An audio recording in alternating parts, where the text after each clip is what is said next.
সপ্তম পরিচ্ছেদে চলছে এবার অষ্টম অংশ। ডাক্তার, ইন্দ্রিয় সংযম করা বড় শক্ত।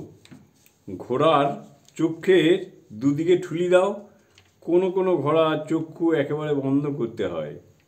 শ্রীরামকৃষ্ণ, তাঁর যদি একবার কৃপা হয়, ঈশ্বরের যদি একবার দর্শন লাভ হয়, আত্মার যদি একবার সাক্ষাৎকার হয়, তাহলে আর কোনো ভয় নাই।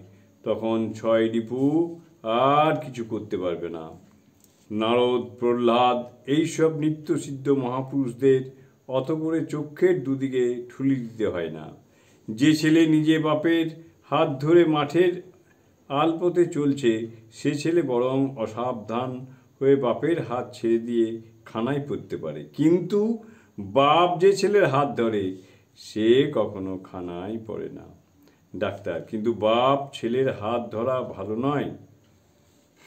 কিন্তু বাপ ছেলের হাত ধরা ভালো নয়? শ্রীরামকৃষ্ণ, তা নয়। মহাপুরুষদের বালক স্বভাব। ঈশ্বরের কাছে তারা সর্বদাই বালক। তাদের অহংকার থাকে না। তাদের সব শক্তি ঈশ্বরের শক্তি। বাপের শক্তি নিজের কিছু নয়। এইটি তাদের দৃঢ় বিশ্বাস। জয় ঠাকুর, জয় ঠাকুর।